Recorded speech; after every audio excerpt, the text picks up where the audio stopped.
You haven't returned You are gay!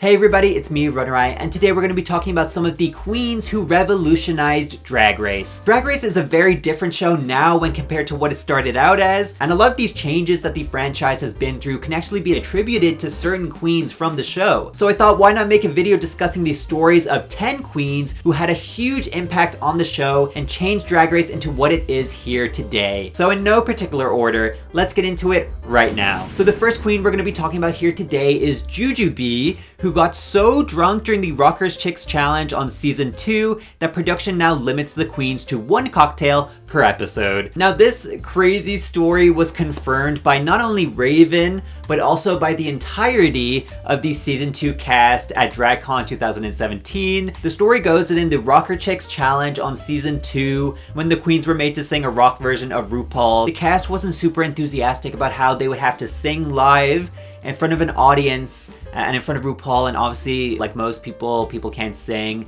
and I think that this episode definitely proved that. This group is for my girl, little lady boys and girls.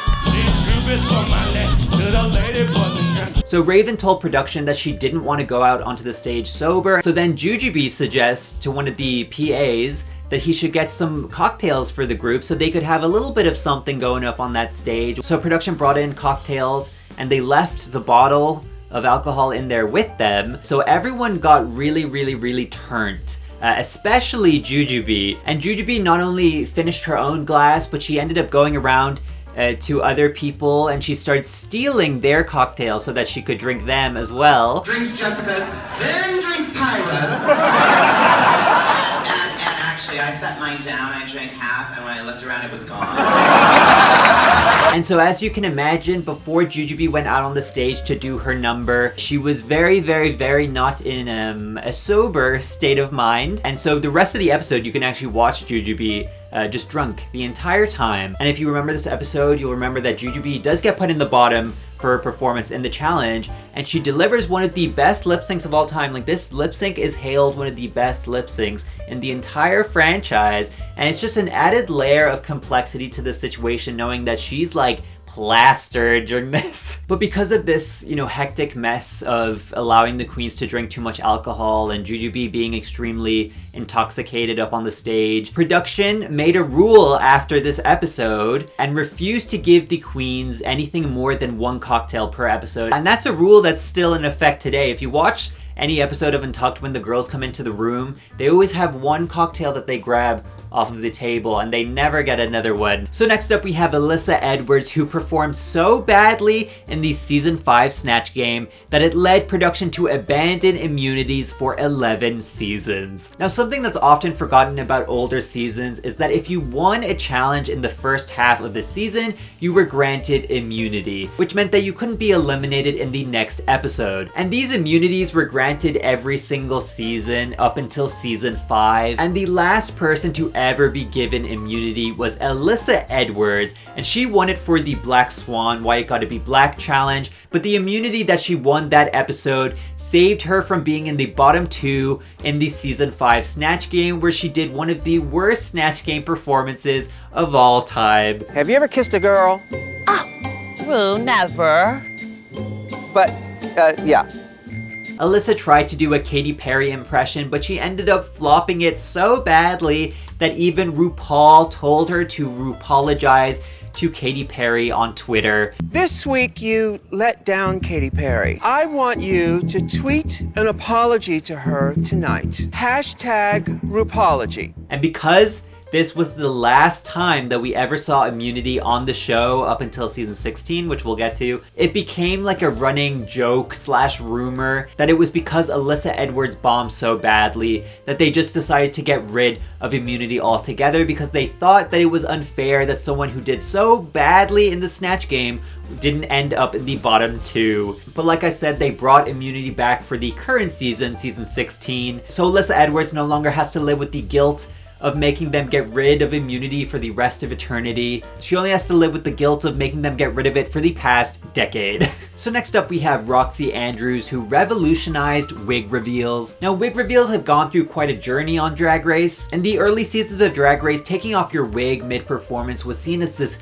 big act of courage and vulnerability, and the judges used to fucking love it. And it kept this perception up until around season 4, specifically with Milan when she was lip syncing, taking off her wig and her outfit, and it kind of gained a reputation of it no longer having associations with courage and vulnerability, and instead it kind of started to shift towards this idea of kind of desperation. And this stigma of taking off your wig without anything underneath it has never really left the show. So to subvert this kind of expectation of taking off your wig and having nothing on beneath, when lip syncing against Alyssa Edwards, Roxy Andrews decided to take her wig off mid-performance to reveal another wig underneath it. And in doing so, she created an entire genre of performances on the show of queens taking off their wigs to reveal other things beneath them, whether it be, rose petals, whether it be another wig, whether it be the same wig.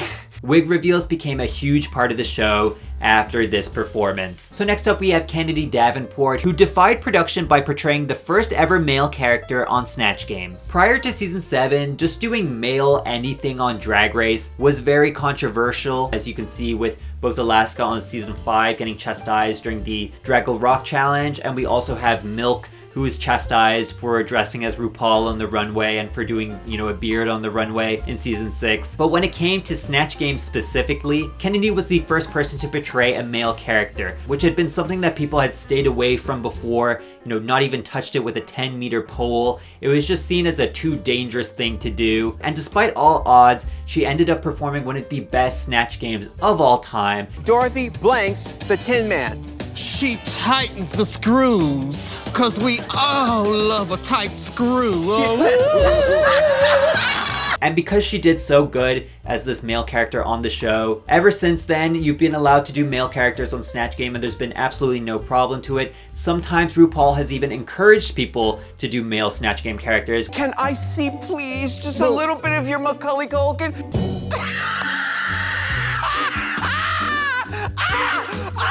Hey everybody, I have a Patreon in now and you should totally join it. Well, why should I join your stupid little Patreon, buddy? What's in it for me? I'm so glad you asked. You get so many cool things. Let's go through it. You get extended ad-free videos. Imagine these videos, but bigger, longer, beefier, funnier. Everything you could possibly want in a video, you get it on the Patreon. That sounds good, but what else do I get? I'm so glad you asked that question again. You also get access to exclusive cut content, which doesn't make the video. You get your name in the credits at the end of the video. You get exclusive Patreon polls to get to vote what videos I do next and what videos I upload. You can get so many things. There's just so many things. It would be easier to list off all the things you don't get when you join the Patreon. But what else is there? Oh my god, I'm so glad you asked a third time because there's even more content. I'm also going to start hosting Q&A live streams every single month, and guess who's going to be asking the questions? Yes, that is right, the patrons will, and they're going to be getting their questions answered. They're going to be getting so many cool and lovely stuff. That could be you. This could be you one day, kid. A little patron. Don't you want to be a little patron? You could easily be one. This is literally something so achievable. You don't even need to aspire to it. You can just join it and then you're a patron. And then you get all this cool extra stuff. And it's also like on a little fucking like personal note, it's really supporting me and it's helping me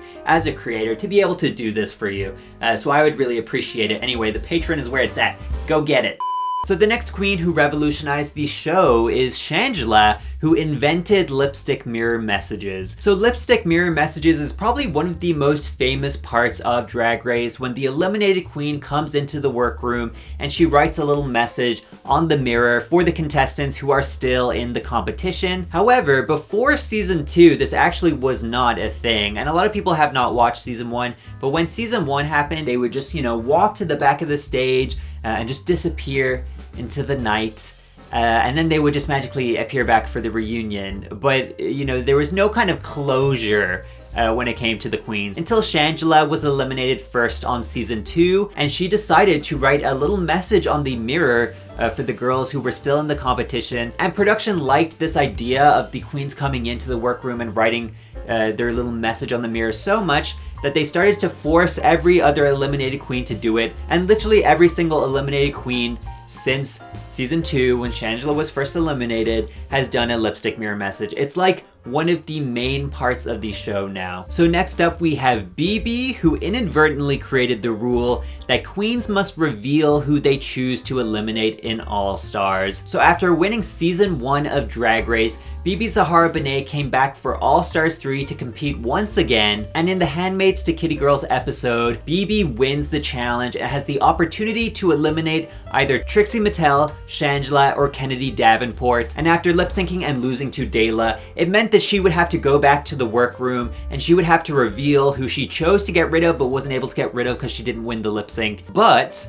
when they got back to the workroom, BB decided that out of respect for Dayla, she would not reveal the name on her lipstick. Out of respect for Dayla, I'm not going to reveal who I was going to send home. And I would just really, really appreciate if everybody just lets that be. And this was a huge gag at the time because never before had a queen ever refused to show who they tried to eliminate. And to this day, we still don't know for sure who BB chose to eliminate. We still have not seen the lipstick. However, it is speculated that she did choose Trixie Mattel to eliminate, which is probably a good decision that she didn't show that to the camera, because I think that if she did, she probably would have been slaughtered by Trixie and Katya fans at the time.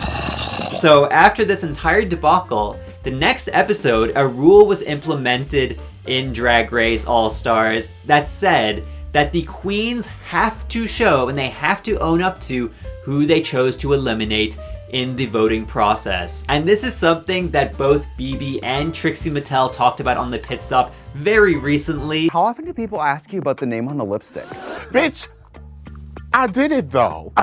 Didn't I though? Not Did what? Not to reveal the name. I Well, they did. changed the rules. Well, they changed the rule because there were no rules at that time. And what makes this conversation even better is just knowing that BB is discussing how she didn't want to reveal the lipstick to the person who she chose to try and eliminate from the competition. So next up we have Pearl, who is the reason for the What Would You Say to Your Younger Self segments before the finale. So this one has not been confirmed. However, it is a really interesting rumor that people have talked about a lot since season 7, and I wanted to talk about it here with you today. So it's no secret that Pearl had a pretty tumultuous time on Drag Race, specifically in relation to her relationship with RuPaul. I mean, their little passive-aggressive stare down is one of the most iconic moments from the show. And when talking about this moment on his podcast, RuPaul even revealed that the only reason he didn't kick Pearl off the show right here is because she's a cute boy. Yeah. People are gonna love She's her. putting I knew some of her backstory and her family life. I knew that there were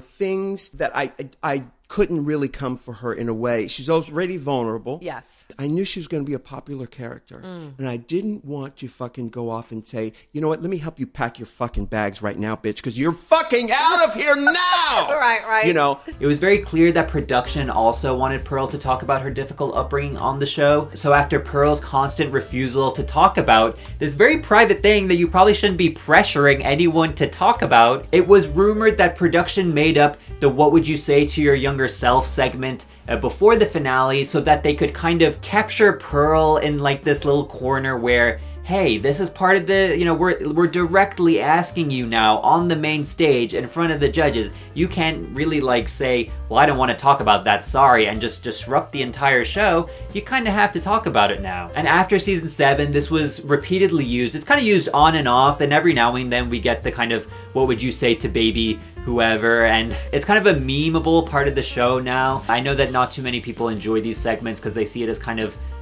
overly sentimental. Again, this one is just a rumor. There's no actual evidence that says that they specifically only created this segment of the show for Pearl, and it might have just been a coincidence. So next up we have Pandora Box, who was the first ever queen to perform an entrance line when walking into the workroom. Now, entrance lines are a staple of the Drag Race franchise. Every single queen who walks into the workroom now has some kind of, line, some catchphrase, some kind of bit prepared to help brand themselves or introduce themselves to the audience. But this wasn't always the case. If you watched some of the earlier seasons, which I know a lot of people have not, but the girls used to just walk on in. Sometimes they wouldn't even show them entering the room. They would just walk into the camera, and they always greeted the other girls very timidly. Like seriously, if you look at the list of each thing that the queens prior to season 6 have said when walking into the workroom, it's always just like, hi, hello, how are you? How was your day? It's a little bit cloudy outside. But Pandora Box was the first person to walk in, strike a pose, and say a specific entrance line. Hey, fake lady! So yes, it is still kind of like a generic hello like everyone else is, but it's hello with extra steps. You know, there is a joke in there. Though I do want to give a shout out to Milan of season 4, who was the first queen to do like a tagline that didn't even address the girls, it just branded her as a queen. Hey, there's a new girl in town. Let's get to business. And obviously the other special shout out goes to Laganja, because after Laganja's, you know, big entrance in the workroom, every single queen after season 6 has a prepared entrance line. Oh, y'all wanted a twist, eh? Come on, season 6, let's get sick-me! So even though Pandora was the first one to do like a prepared entrance line, you know, it was developed on by Milan and then finally popularized by Laganja. So next up we have the Vixen, who was responsible for the Miss Congeniality voting overhaul. So prior to season 10, Miss Congeniality was chosen by a fan vote online. However, this was changed when season 10 came and they decided to let the queens themselves choose who on the cast deserved Miss Congeniality. And a lot of people assume this change was made because of Aja's big fight with Valentina at the season 9 reunion. I just don't feel like you should be Miss Congeniality. When she claimed that Valentina only won Miss Congeniality because she was fan favorite and not because she was actually congenial. However, this common assumption is wrong. The Miss Congeniality voting overhaul actually changed because of fans of the Vixen, or more likely just trolls online who were using the Vixen to kind of make a mess of the whole voting system. So when the fan vote for season 10's Miss Congeniality was put online, it got almost immediately hacked. And the hackers made it so the Vixen was number 1 in the voting to win Miss Congeniality, a queen who was widely regarded at the time season 10 was airing as the villain of that season. And all these votes for the Vixen infamously became known as Vixen bots. So at first, the Vixen bots rigged the vote for the Vixen, obviously, but then it started to change a little, and then it went to Mo, and then to Vanjie, and then it eventually cycled to every single person on the cast. And I think that this Reddit comment perfectly captures the chaos of this entire situation. The Vixen has the same amount of votes than over 3 times the population of Scotland, and it feels correct. So yes, after this whole fiasco, the Drag Race production team decided that the fan vote was no more, and that the power of voting Miss Congeniality would now be in the hands of the queens from that season, which I actually think is the perfect way to do it. So I am actually very grateful in a lot of ways to the Vixen bots. Thank you, any Vixen bots out there. If there is any Vixen bots watching this video, you're a real one. So next up we have the biggest queen of them all, Perez Hilton, who is the reason why Drag Race records each finalist's crowning at the finale. So a little bit of background context for people who don't know. Drag Race finales only take place after the rest of the season has finished airing. However, this was not the case for the first few seasons of Drag Race. Every Drag Race season before season 4 used to film the finale and the crowning of the winner at the same time that the rest of the season was recorded. But back in the year of 2011, Perez Hilton existed, and this was at the time where season 3 was airing. Perez Hilton decided to take all the fun out of the show, and he decided to leak that Raja won the season. So naturally, a lot of people were pissed off at Perez Hilton, as they usually are, and this included the Drag Race production team. So to prevent a winner of a season ever being leaked before the finale again, Drag Race decided to now hold their finales after the entire season had finished airing. And to further make sure that the winner didn't get leaked, they decided that at the taping of these finales, they would film a crowning scene for every single finalist, and then they would choose the real version of the person who they wanted to crown in editing. They would air that, and that would be the way that the queen would find out that they won. The winner of RuPaul's Drag Race is Jinx Monsoon. You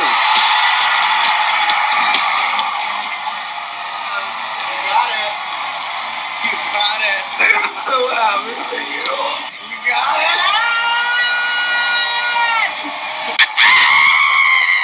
So that means since season 3, every single time you see a crowning, everyone who's cheering and everyone, the person who's crying being like, oh my god, I won, that's all an act. They don't actually know that they've won yet, but they're acting like they would if they did win. So it's like a what if scenario. Like there are plenty of finale crownings for every single one of the finalists who did not win their season. They're just looming out there somewhere in the world. Is there anything you'd like to say?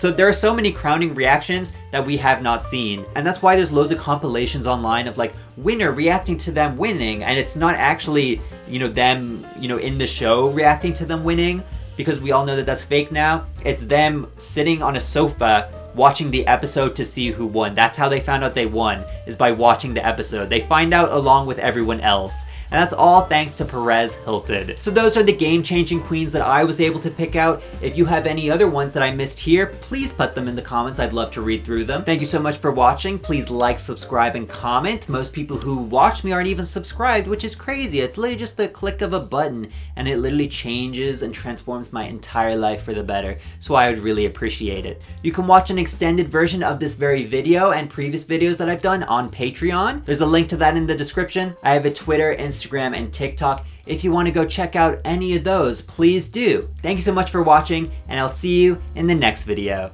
Goodbye.